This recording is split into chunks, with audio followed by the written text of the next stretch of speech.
Good day, everyone. My name is Cabaro, and here is Yañez, who is joining me today. And here, and we are here today to talk about theories of motivation. This is the first theory that developed by Abraham Maslow, the Maslow's hierarchy of needs theory. A psychologist who explained that people have five basic needs that motivate their behavior. These needs are arranged in a hierarchy, meaning we must satisfy the lower needs first before moving to the higher needs. Two categories of needs. Para kay Abraham, ang tao naa daw mga lima ka needs nga basic needs nga kaan kanang maka-motivate para ma-motivate their behavior.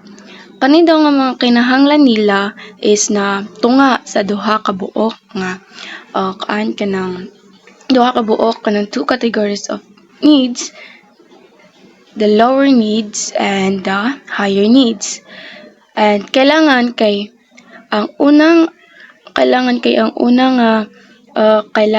tumanon or kailangan tumanon kay kanang the lower needs first before ka before ka mo move sa higher needs.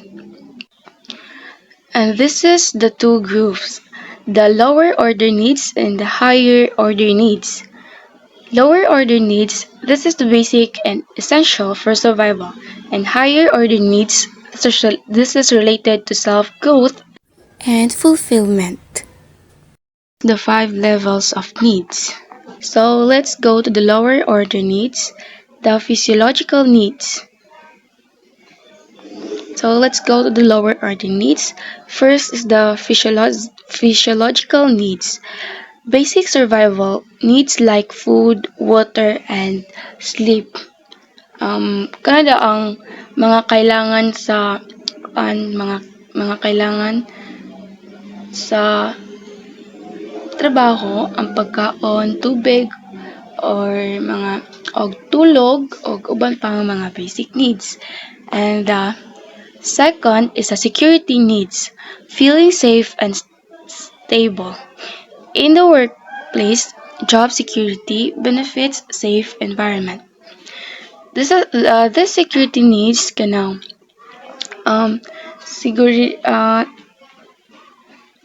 feeling safe and kaluwasan sa trabaho.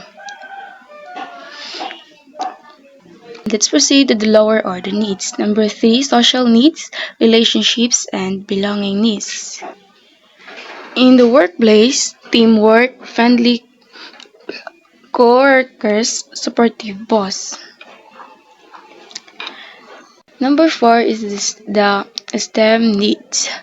This is respect, recognition, and achievement. In the workplace, promotions, praise, and higher job status. And the last one is self-actualization needs. This is just reaching one's full potential and creativity. In the workplace, challenging tasks, decision making, and growth opportunities. And Why by Douglas MacGregor.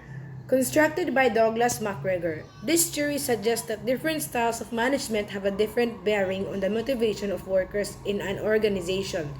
Theory X style is traditional, negative, and autocratic. It means that they aren't agree. Theory Y style, on the other hand, is participatory, positive, and democratic. Theory X assumes that human beings inherently dislike work and are not motivated to work. So it means that every human, kung naa sila trabaho, dili sila motivated in any work. Like, wa sila gana mo trabaho or di lang din sila gusto. Theory Y assumes that human beings view work as something as natural as play or rest and are therefore driven to work.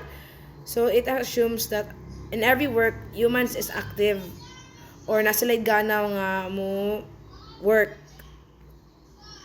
2. Theory X emphasizes that people do not have ambitions and do not like to accept responsibility.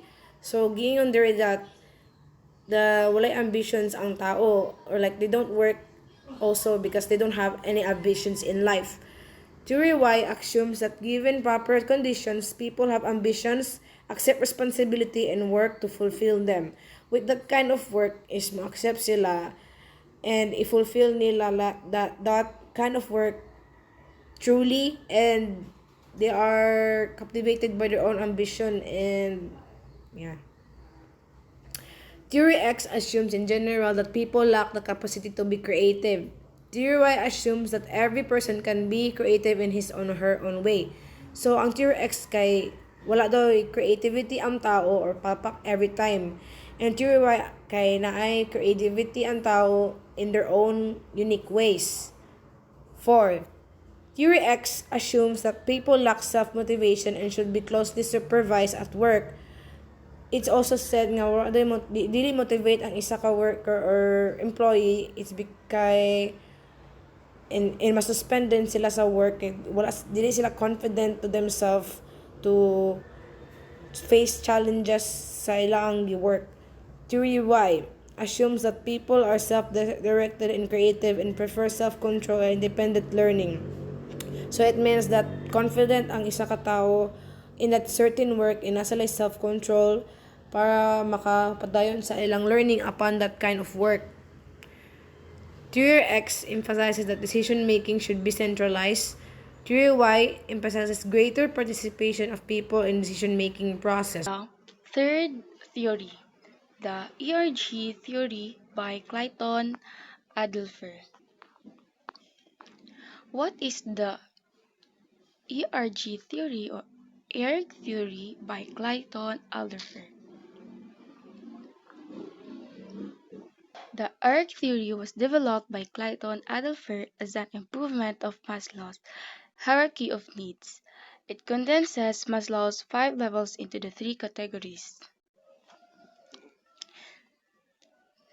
The extends needs, E for existence needs, and R is for relatedness needs, and G is for growth needs. And this is the 3 categories of needs. The first is the extends needs. These are our basic material and physical needs for survival. Example in the workplace, salary, food, water, safe environment. Um, this is kuan ka ng mga physical needs para sa survival sa isa ka trabahante. The salary, food, and water, and safe environment, syempre. And the second one is relatedness needs. This involve relationships and social connections with others. Example, teamwork, communication, feeling valued by coworkers or the boss. This, syempre ka nang makipag communication ka sa mga trabahante pag lain, like uban. Number 3, growth needs. This refers to our desire for personal and professional growth. Example, learning new skills, promotions, recognition, and self-improvement. Two-factor theory by Frederick Herzberg. It was developed by Frederick Herzberg. Explains that the motivation of workers depend on two main factors: job certification and job dissatisfaction. Herzberg discovered that what makes people satisfied with their job is different from what makes them dissatisfied. Satisfiers or motivators. These are elements of the job itself that lead to the satisfaction and motivation. They encourage employees to perform better and feel fulfilled in their work. So, every work sa isa ka employee is they are motivated by any certain individual they do in a company because of the environment, because it encourages every employees to be motivated and to perform better by applying every kinds of job. With that kind of job and motivation, it will lead to great opportunity to succeed as an employee.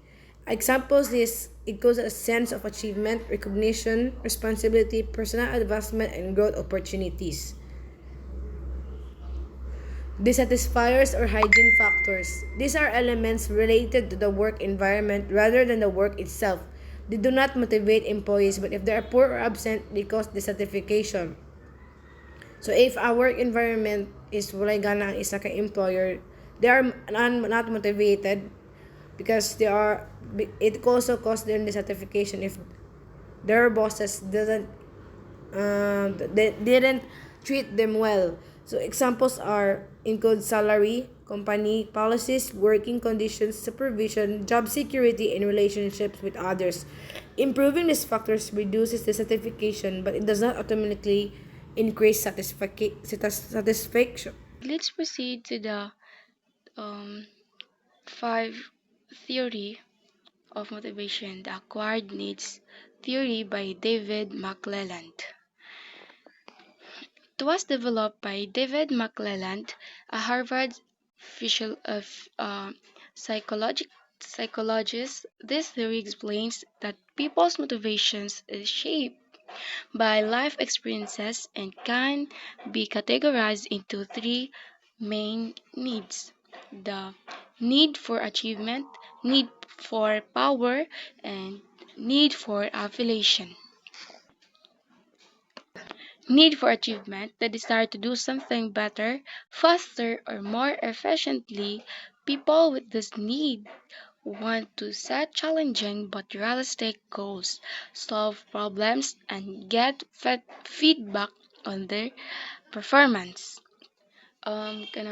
This is the people nga ganahan og challenge o gusto sila makabalo kung unsa ilang performance, mga kanang kailangan sa ilang kailangan kung kanus apa nila makabot ilang um, achievement ay kanang mga ganahan i-achieve. And the second one is the need for power, the desire to influence or control others and to be responsible for them. There are two types of power: the personal power used for self gain or manipulation, negative, and social power used positively to guide and motivate others toward team goals. Like kani daw ang need for power kanang gusto mag-leadership ay kanang gusto mag-control or gusto mamuno or maka-impluwensya sa nga gusto mamuno o maka-impluwensya sa lain. Ug ang pangkatulo kay need for affiliation, the desire to build friendly and close relationships with others. These people seek social approval, companionship, and cooperation. Mas hilig nila ang teamwork o um, kaan kanang pagkahiusa. Theory by Victor Vroom. The expectancy theory was developed by Victor Vroom. It explains how an individual motivations to work depends on their belief that effort will lead to good performance and that performance will bring desired rewards. Vroom believed that people will choose to put effort into tasks they think will help them reach outcomes they value. In other words, employers are motivated when they believe that they're working hard. So kung mo believe sila that they work hard, they will be motivated and achieve a reward by that kind of motivation to their work. So three key factors. Number one is expectancy. This is an individual's belief that working hard will result in a different level of performance. So if example is if I work hard, I can meet my goal. Two, instrumentality. This is an individual's belief that successful performance will be followed by rewards and positive outcomes.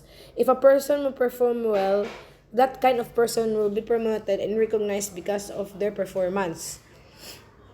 Valence. This refers to the values or importance an individual places on possible rewards or outcomes.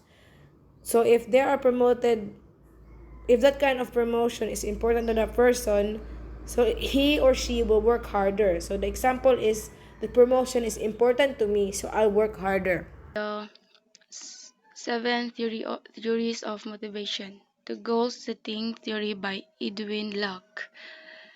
The goal setting theory explains that people are more motivated to perform better when they have clear and specific goals to achieve. When goals are well defined and challenging, they guide effort, improve focus, and boost performance. Kung kabalo ta unsay atong gustong maabot, mas dali ta makaplano og maningkamot. And the main this is the main idea that setting smart goals specific smart smart is stand for specific, measurable, attainable, realistic, time bound. In- increases motivation and success. It also gives a sense of direction and purpose in one's work on or studies. Nay upat ka gibahin-bahin sa goal setting theory. The goal content, goal commitment, work behavior, and the feedback. And the first is content. Goals must be smart, specific, measurable, attainable, realistic, time bound, and challenging enough to inspire effort. They should also have a deadline or time limit.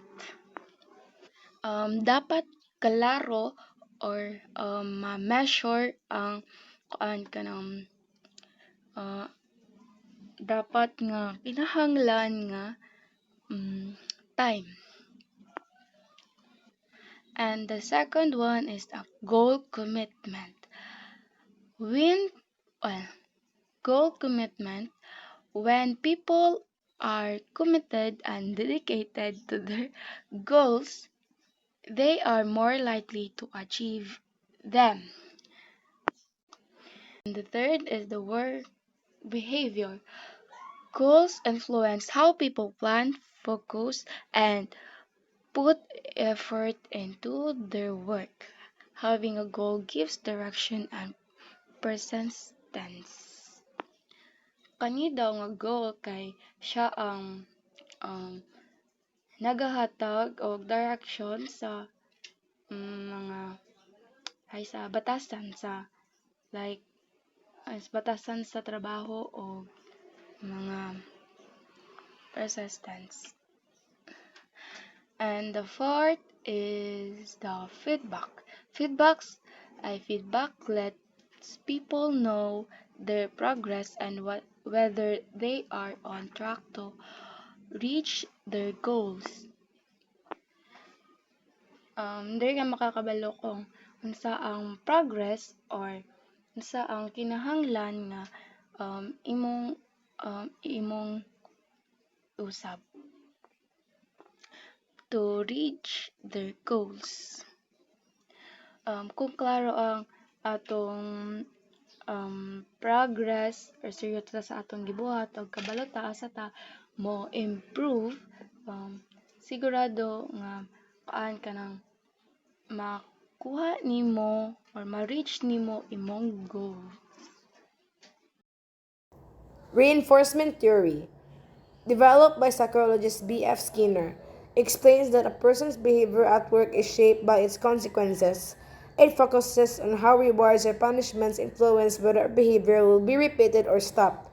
This idea is based on the law of effect, which states that behaviors followed by pleasant outcomes are likely to be repeated, while those followed by unpleasant outcomes are less likely to occur again. So there are four main strategies. One, positive reinforcement. Increases desirable behavior by giving a reward or praise after good performance. So if that kind of employee have a good performance, their bosses will be impressed, and it is also called positive reinforcement because they give positive feedbacks or to that kind of employee. So example, a manager says good job or gives a bonus for excellent work. 2. Negative reinforcement increases desirable behavior by removing something unpleasant when the employee performs well. Example, a manager stops scolding an employee once they start arriving on time. So if they boss will say a thing to that employee to correct their mistakes, so that they won't get fired or anything.